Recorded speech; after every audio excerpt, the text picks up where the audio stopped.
우리가 이제 노년이 되면은 모든 게 다 약해집니다. 근데 우리의 이 몸은 하도 정밀해가지고 조금만 고장이 나도 증상이 나타나고 그래요. 그래서 의사들도 의학을 연구하다 보면은 눈 하나, 뭐 심장 하나, 뭐 이빨 하나 이런 걸 연구하다 보면 아주 기가 막힌단 말이에요. 그 셈이라고 또 그 장치가 기가 막혀요. 그래서 자기들이 이해하지 못하고 알지 못하는 것은 신만이 아는 병이다. 하나님을 안 믿는 사람은 조물주라고 해요. 조물주만 안다. 그래서 의사들은 대개 조물주를 다 인정을 합니다. 우리가 이제 노년이 되면 우리 몸에 아주 혈관이 많이 있어요. 혈관이 미세, 아주 뭐 대동맥으로부터 큰 핏줄로부터 작은 핏줄까지 아주 우리 몸에 쫙 퍼져 있는데 그 작은 모세혈관이라고 하는 것은 머리카락같이 작은 혈관입니다. 그런 혈관이 몸속에 싹 퍼져서 영양분을 공급해오고 또 노폐물을 수거해오고 그렇게 해요. 그래서 이제 그것을 이렇게 가져와서 이제 어디서 걸러요?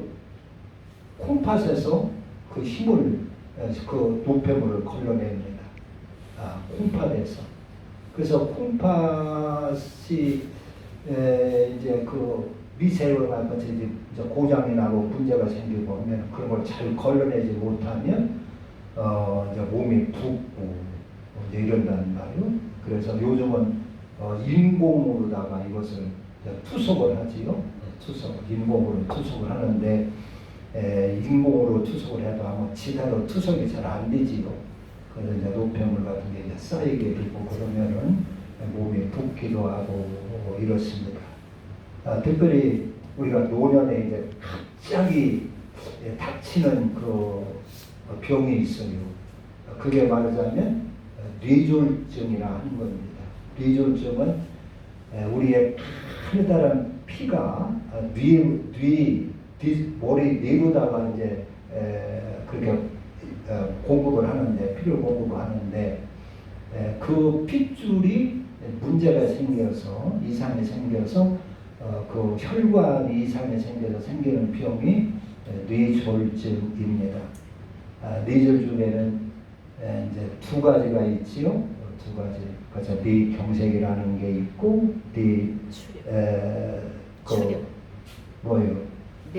뇌출혈이라는 게 있어요. 뇌경색은 이제 그 핏줄이 막히거나 노약해서 핏줄이 굳어진단 말이에요.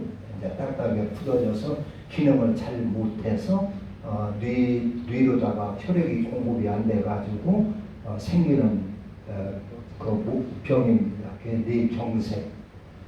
그래서 이제 그런 것은 제일 해로운 게 담배지요. 담배는 우리의 피를 탁하게 만듭니다. 뇌꼬침 같은 이런 것이. 그래서 그 커다란 그 실핏줄로 이제 피가 가야 되는데 담배 같은 거 피면 피가 탁해진단 말이에요. 그러면 가다가 맥히기도 하고 뭐 이래요. 가다가 힘들기도 하고 그러면은 머리도 아프고 이제 이러고 또 설탕 같은 것이 피를 좀 탁하게 합니다.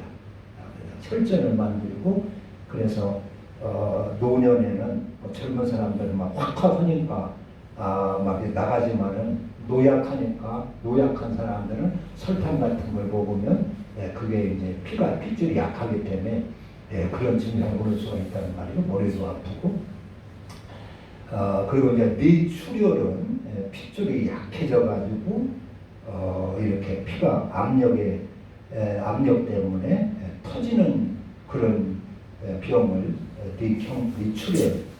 뇌출혈이라고 합니다. 그래서 이러한 뇌졸중 이런 증상이 왔을 때는 어물어물하지 말고 빨리 119를 불러서 큰 병원, 고칠 수 있는 큰 병원으로 가라는 것입니다. 그러니까 골든 타임이 한 3시간, 4시간 요쪽 저쪽 된다는 말이요. 그때만 일찍 가면은 이제 잘 치료되고 정상으로 돌아오고 회복되는데, 그 골드 타임을 놓치면 이게 그 후유증이 어렵다는 말이에요. 후유증이 심각할 수가 있다는 말이에요. 그래서 이제 그런 증상을 어떻게 하냐면, 그런 뇌졸중 하나의 증상은 한쪽이, 몸의 한쪽이 마비 증상이 오는 겁니다. 그래서 밥 먹다가도 수저를 뚝 떨어진단 말이에요. 힘이 들어가질 않아요, 이게. 손에 힘이 들어가질 않아요. 절리고 뭐 이런 것이 아니라, 절리고 하는 것, 그런 것이 아니라 힘이 쏙 빠져요. 힘이 들어가질 않아요. 물을 마시다가 물컵을 툭 터뜨려요. 여자들 설거지를 하다가 그릇을 뚝 터뜨려요. 걸어가다가 다리에 힘이 들어가질 않아가지고 찌우뚱하게 넘어져요. 이런 것이 그 뇌졸중의 증상입니다. 그럴 때, 그래서 한쪽에 몸이 이상이 오고 뭐 구토가 오고 이럴 때는 어물어물 하지 말고 빨리 119를 불러서 큰 병원으로 가라는 겁니다. 그때 뭐 자식한테 상의하고 뭐 식구들한테 상의하고 그렇게 시간 낭비하지 말라는 거예요. 병원에 입원할까 봐서 입원할 걸 생각해서 뭐 가방에 옷 같은 거 뭐 이런 거 챙기고 그렇게 하지 말라는 겁니다.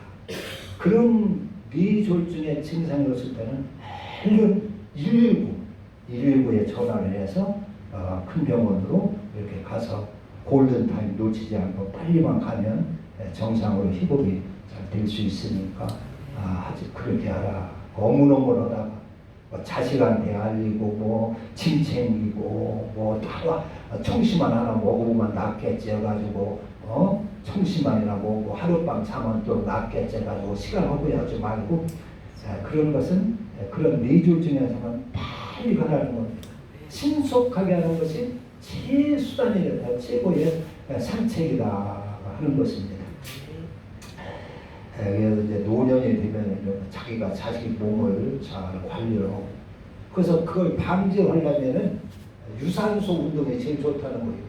사람이 걸음을 걷는 것은 이 피를 막 뽐뿌지로 하는 것 같아가지고 이렇게 유산소 운동, 걸음을 잘 걸으면 이 다리 운동을 많이 하면 피가 확확 전국으로 이렇게 전신으로 잘 보낼 수가 있다는 것입니다.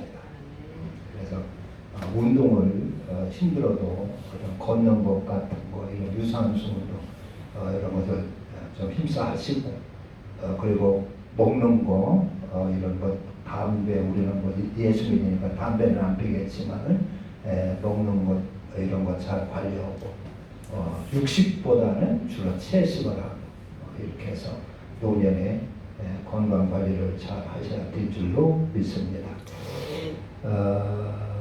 이제 우리는 그 영적인 면에 영을 잘 구분을 해야 되니, 예수 믿는 사람들.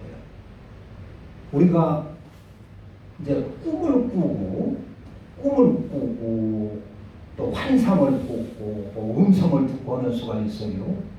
그래서 뭐 환상을 보고 음성을 듣고 뭐 꿈을 꾸고 이러면은 하나님이 나한테 우선 특별한 것을 보여주는 것보다 이렇게 생각을 하는 수가 있는데, 여러분, 그러니까 멀리 떨어진 아들, 또 부부간에 남편이 뭐 외국으로 뭐 출장을 갔다거나 자식이 뭐 군대를 갔다거나 이렇게 할 때 그 자식을 다 보고 싶어 하면 꿈에 보여요, 안 보여요? 네? 꿈에 보이죠? 자식을 다 보고 싶어 하면은 꿈에도 보이고 환상으로도 볼 수 있어요. 그 얼마나 간절하게 보느냐에 따라서. 그러면 그 꿈에 나타난 그 아들이나 환상에 나타난 그 아들이 하나님이 보여준 것일까요? 그렇지 않으면 그 아들의 영이 자기 앞에 온 것일까요? 어떤 것일까요? 그것은 내 영, 아들의 영도 아니고 하나님이 보여주는 것도 아니고 내 영이 나에게 그렇게 보여주는 겁니다. 내 머리, 내가 상상하는 것을 나에게 보여주는 것입니다. 내 영이 보여주는 것, 내 영이 다른 게 아니에요. 음성 같은 것도 그렇습니다. 우리가 이제 하나님을 만나는 사람도 있고 예수님을 만나는 사람도 있고 어떤 사람은 뭐 산신령을 보는 사람도 있고 그래요. 여기 이제 발람 같은 사람이 오늘 지난주에 설교한 발람 같은 사람이 그런 사람인데 우리가 하나님을 간절히 사모하면 예수님을 간절히 사모하면 예수님을 볼 수 있을까요? 없을까요? 볼 수 있습니다. 볼 수 있어요. 예수님이 보여요. 근데 그 예수님은 하늘나라에 계신 예수님이 내려온 것일까요? 내 영이 보여주는 예수님일까요? 그 영은 내 영이 내가 사모하고 막 생각하고 막 이렇게 보고 싶어하고 그리워하고 하니까 내 영이 보여주는 환상인 겁니다. 내 영이. 그걸 잘 아셔야 돼요. 그러니까 부처님을 절에 그 중들이 부처님을 보기를 사모하면 부처님이 보여요, 안 보여요? 보여요. 산신령을 막 사모하면 산신령이 보입니다.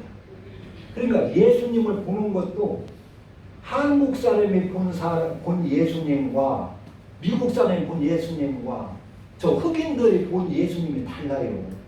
흑인들이 막 예수님을 사모하면 예수님이 흑인일까요? 백인일까요? 흑인입니다. 흑인 예수님이 보이는 겁니다.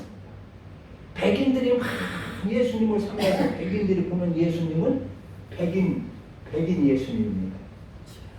우리나라 동양 사람들이 막 예수님을 보고 싶어서 이렇게 기도하고 막 이렇게 하면은 그 보이는 예수님은 대개 산신령 같은 예수님입니다.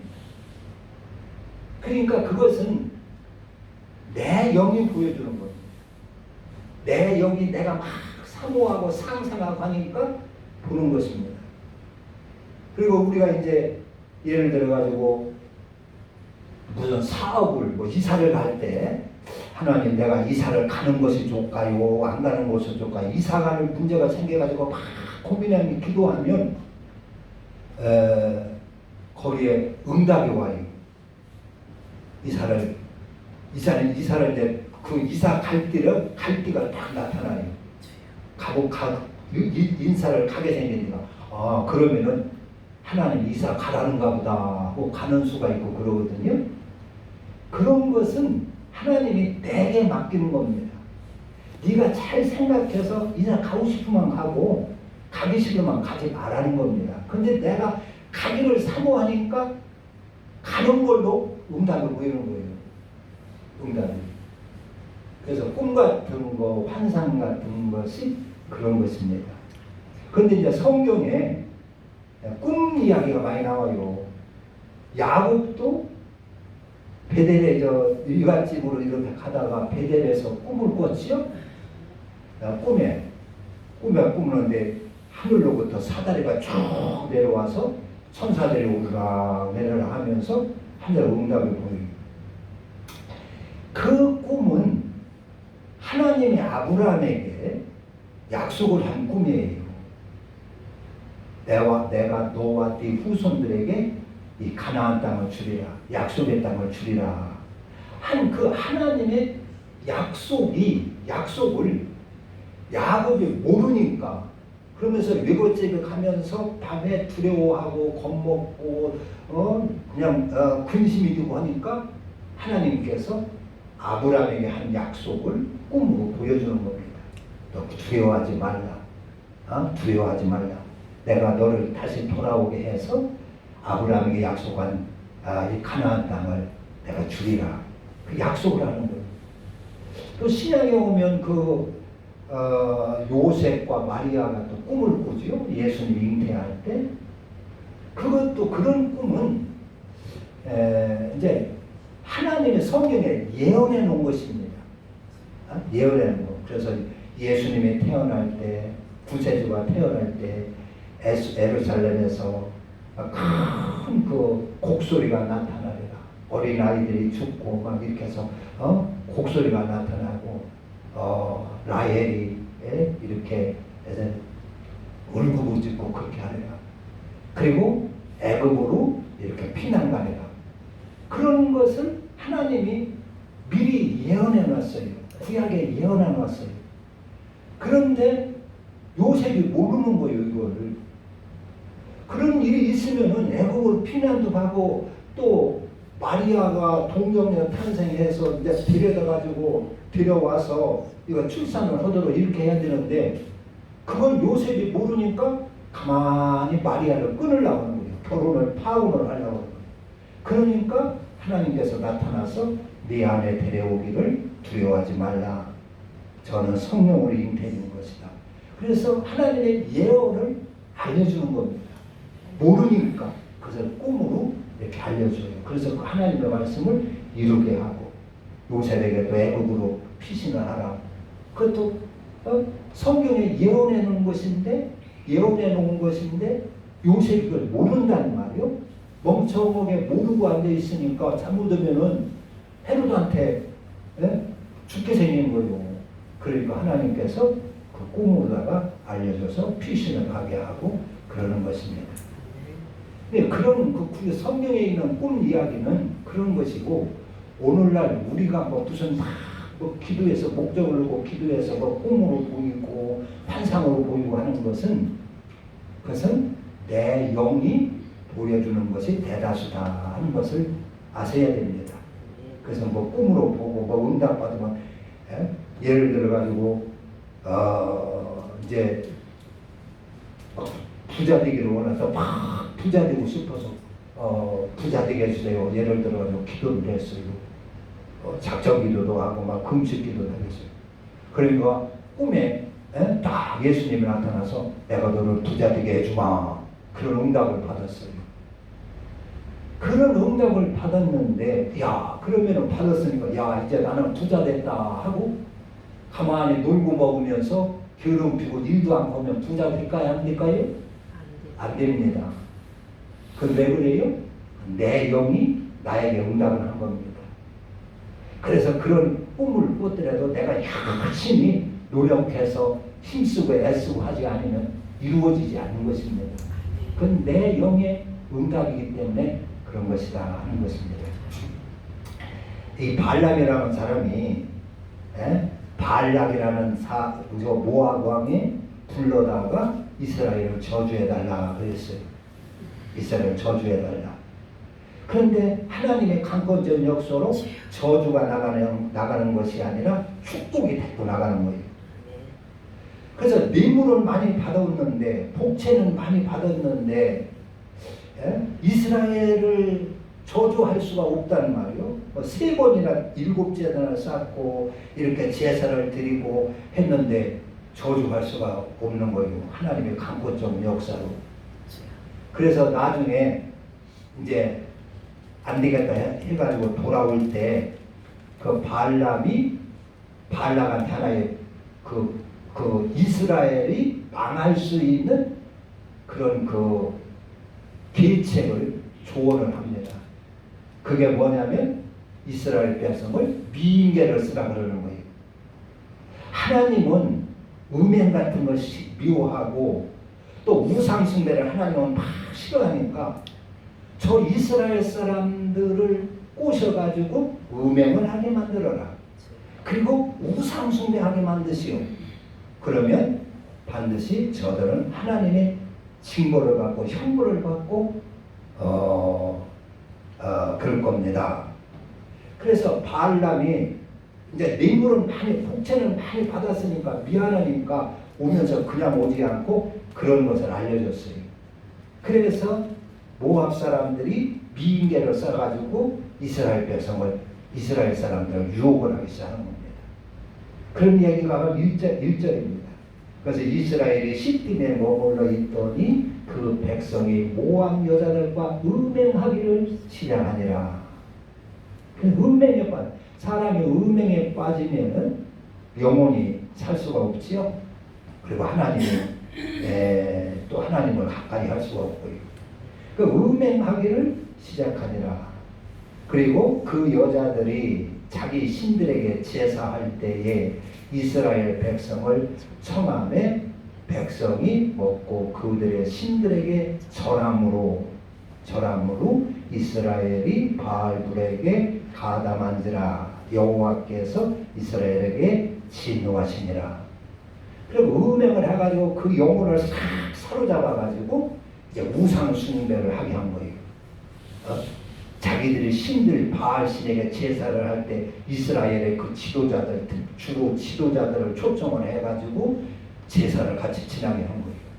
음행을 해서 그 육체는 이제 사로잡았단 말이에요. 그래가지고 그 영혼까지 이제 제사에 참석을 해가지고 망하게 만드는 겁니다. 그래서 이 바알 신들이나 이방 신들의 당시 그 신전에 제사하는 것은 그 마지막에는 남자와 여자가 그런 성관계를 갖는 것입니다. 이렇게 해서 남자와 여자가 성관계를 갖기 위해서는 신이 화합하는 것이고, 그리고 이게 풍요의 복이 오게 하는 것이다. 이래가지고 그 음행을 하게 만드는 거예요. 그러니까 하나님이 진노를 하신 거예요. 음행도 모자라가지고 우상숭배에 빠진다는 말이에요. 하나님은 절대로 하나님 외에 다른 신을 섬기지 말라고 했는데 그렇게 되니까 하나님이 진노를 해가지고 연병을 보내요. 연병.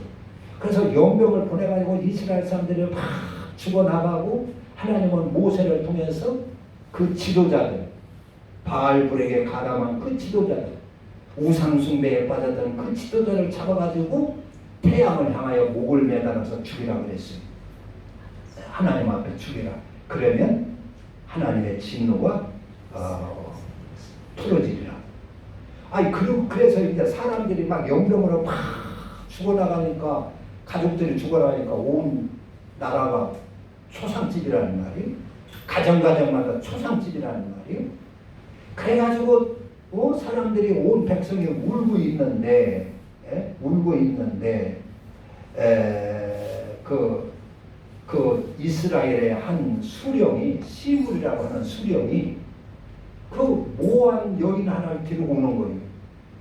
지금 모세와 백성들은 사람이 죽어나가고 이렇게 해가지고 하나님의 진노가 떨어져서 두려워 떨고 그렇게 울고 이런 아주 초상집인데 그런 상황에서 이스라엘 시므리라고 하는 이스라엘 한 지도자가 모함 여인을 데리고 여러 사람이 보는 데서 그냥 데리고 와가지고 자기 천막에 들어가서 음행을 한다는 말이에요. 그러니까 이게 숨어서 해도 이게 참 숨어서 하는 것도 이게 부끄러운 일이고 두려운 일이고 이게 뭐 그런 일인데 버젓이 날 봐라 하는 식으로 사람들은 울고 있고 그렇게 막 애통해하고 있는데 미디안 여자 이방 여인을 들고 자기 천막에 가서 음악을 한다는 말이에요. 그러니까 그게 참 죽으려고 환장하는 것이지요. 그러니까 그 엘르아살의 아들 비느하스라고 하는 사람이, 비느하스라고 하는 그 제사장의 손자가 창을 들고 막 이런 망할 놈이 다 있냐고 말이에요. 이런 쳐줄 놈이 다 있느냐. 그래가지고 창을 들고 팍 달려가서 그 막사에 쫓아가서 그 음행하는 남녀를 등짝을 창으로 쫙 찔러버립니다. 그러니까 창이 얼마나 힘을 들여서 찔렀던지 남자의 배를 뚫고 여자의 등짝까지 뜯어져 버렸어요. 그러니까 하나님의 진노가 풀어졌더라 그랬어요. 그래서 하나님의 이 음행한 연고로 이 시딤의 사건으로 이스라엘 백성이 24,000명이 연병으로 죽었습니다. 그때 비느하스라고 하는 사람이 음행하는 그 남녀를 창으로 찔러 죽이는 바람에 하나님의 진노가 풀어지고 먹게 됐어요. 그러니까 그게 참 여기서 우리가 얻어야 할 그런 일은 우리가 죄에 대해서 이렇게 분노를 할 수 있어야 된다 그런 얘기입니다.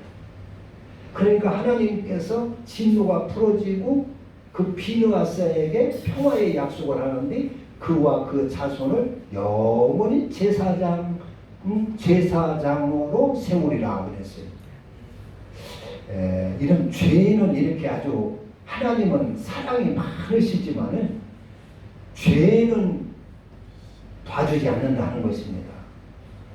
하나님은 사랑이 많고 예수님은 사랑이 많으시고 우리는 예수를 믿으니까 죄를 져도 하나님은 다 용서해 주겠지, 뭐 봐주겠지, 이렇게 생각하지 말라는 겁니다. 한국 사람들은 그렇게 생각을 많이 해요. 내가 예수 믿으니까 하나님은 사랑의 하나님이시니까 내가 좀 죄가 있어도 너그럽게 봐주시겠지, 다 용서해 주시겠지, 이렇게 생각한다는 말이요. 그럼 여기 보면은 하나님의 죄에 대해서는 얼마나 냉엄하십니까? 막 그 창을 가지고 그냥 그 아주 유명한 사람이 그 남녀를 한꺼번에 막 창으로 찔렀어요. 이걸 가지고 이 비느하스가 하나님의 분노를 가지고 했다고 하는 것입니다. 하나님의 분노가 그에게 있었다 그런 얘기입니다. 죄에 대한 분노, 죄에 대한 분노. 그리고 그것을 보고 우리 같으면 오늘 같으면 어떻게 되겠어요? 뭐 과잉 처벌이니 뭐니 떠들지 않겠어요? 어떻게 그럴 수가 있냐고, 참으로 그렇게 찔릴 수가 있냐고, 과잉 처벌이니 뭐니 말이 많겠는데 하나님은 이걸 보고 진노를 푸셨어요. 시원해 하셨어요. 하나님의 뭐 사랑이 없어서 그럴까요? 죄는 그렇게 냉혹하게 해야 한다는 것입니다. 그래야 만약에 그것을 눈 감아주고 내버려 놔두고 하면은 그 젊은 사람들이 어떻게 되겠어요? 이거 괜찮은가 보구나. 숨어서 계속 두려워하지 않고 계속 음행을 저지를 겁니다. 그걸 막 창으로 찔러가지고 아주 그렇게 엄격하게 해놓으니까 썰썰썰썰 그리고 두려워하고 그 음행이 다 끊어지는 거예요. 하나님은 이 죄에 대해서는 사랑이 많으시고 만나를 먹여주시고 애굽에서 10가지의 그 기적으로 이스라엘 백성을 그렇게 어렵게 구출해내고 광야에서 만나를 먹이고 메추라기를 먹이고 그들을 인도하시고 그런 사랑의 하나님이시지만은 죄에 대해서는 엄격하시다고 하는 것을 아셔야 됩니다. 이러한 죄를 참으로 찔러 죽일 때 하나님이 누가 풀으시고 우리에게서 하나님의 진노가 떠나게 되는 것입니다. 그렇지 않으면 진노가 우리에게 항상 하나님의 진노가 있다 그런 얘기예요. 진노가. 그래서 죄는 단호하게 하시는 분이 하나님이시다. 나라도 마찬가지입니다. 나라도 하나님 앞에 복받고 나라가 잘 되려면 법이 엄격하게 세워져 가지고 아주 죄인들을 엄격하게 다뤄야 되는 것입니다. 그래야 다른 사람들도 죄 안 짓고 나라가 바로 되는 것이요. 죄인들이 그냥 막 활개치고 돌아다니고 이렇게 한다면은 젊은 사람들이 뭘 번복했습니까? 죄를 두려워하지 않는다는 말입니다. 여기서 하나님이 그 내버려 놨다면 이스라엘 백성들이 계속 아마 음행을 저지르고 그랬을 겁니다. 그리고 계속 하나님의 징계를 받고 영적으로 다 죽고 말 겁니다. 그렇게 엄격하게 막 간이 서늘하게 이렇게 해놓으니까 썰썰썰하는 것이요. 하나님은 우리를 어떻게 다스리냐면 이런 율법으로 우리를 다스립니다. 하나님은 율법으로. 그러니까 하나님은 우리를 꿈으로 다스리는 것도 아니고 환상으로 다스리는 거 이끌어가는 것도 아니고 우리를 율법으로 다스린다는 걸 아셔야 됩니다. 창세기에 보면은 에덴 동산에서 아담과 하와에게 뭐라고 그랬어요? 다른 실과는 네가 임의로 마음대로 따먹어라. 그러나 선악과만은 따먹지 말라고 그랬어요. 선악과를 따먹으면 내가 너희들을 형벌하리라, 죽이리라 그랬어요. 선악과 따먹으면. 그러니까 다른 건 뭐 사과를 먹을까요? 복숭아를 먹을까요? 이런 건 하나님은 우리한테 다 맡겼어요. 내가 무엇을 먹고 살 것인가? 어디서 살 것인가? 무슨 옷을 입을 것인가? 내가 하나님 파란 옷을 입을까요? 검은 옷을 입을까요? 이런 것은 나에게 다 맡겼다고 하는 것입니다. 그런데 하나님이 간섭하는 것은 율법입니다. 율법으로 간섭하는 겁니다. 선한 거 하나만큼만 따먹지 마라. 그것은 뭐요? 악한 짓은 악하게 살지 말라 하는 얘기입니다. 악하게 선한 지으면서 악하게 살지 말라 하는 것입니다. 선하게 살아야지 악하게 살면 너는 죽으리라는 것입니다.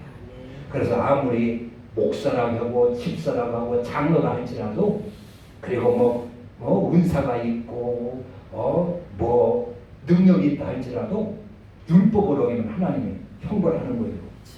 도둑질을 하고 살인죄를 하고 음행을 저지르면 하나님이 죽이시는 겁니다. 하나님은 그래서 율법을 아주 서슬퍼르게 율법으로 다스리기 때문에 우리가 고쳐지는 겁니다. 함부로 죄를 짓지 못하게 하는 겁니다. 그건 우리 영혼을 살리기 위해서도 그렇고 또 다른 사람, 내 옆에 있는 다른 사람도 죄에 빠지지 않도록 하시기 위해서 그런 겁니다. 하나님의 사랑이 없어서 그런 것이 아니라 사랑이 많으셔서 그런 겁니다. 우리도 살리고 내 옆 사람도 살리고 내 후손도 살리기 위하여 그렇게 죄는 엄격하게 다루시는 겁니다. 오늘 우리는 이 민수기 25장을 통해서 여기 비누하스처럼 이런 죄라고 하는 것은 참으로 찔러 죽일 수 있어야 된다 그런 얘기입니다. 내 속에 있는 죄, 내 속에 있는 음행이나 내 속에 있는 이 탐심이나 내 속에 있는 이 거짓이나 미움이나 이런 것을 하나님의 분노를 가지고 참으로 찔러 죽이라는 것입니다. 그렇지 않으면 하나님의 진노가 임한다 하는 것입니다. 내 속에 있는 죄, 미움과 성질과 고집과 이런 하나님의 율법을 저버리는 이런 죄들을 용납하지 말고 죽이라 하는 것입니다. 그래야 네가 살고 하나님의 축복을 받을 수 있다. 하나님의 진노가 거두어진다 하는 것입니다. 우리의 생활 가운데, 우리의 가정 가운데 하나님의 진노가 임하지 않도록 우리는 사악한 길에서 벗어나야 됩니다. 발람의 사악한 길을 할 때 하나님께서 천사를 통해서 그를 가로막았어요. 그래서 우리 가정에 사악하지 않도록 우리의 하나님이 미워하는 이런 죄성들을 우리는 참으로 이렇게 비누하스가 상으로 찔러 죽이듯이 이렇게 죽일 수 있어야 된다. 그러면 하나님의 진노가 거두어진다 하는 것입니다. 기도합니다.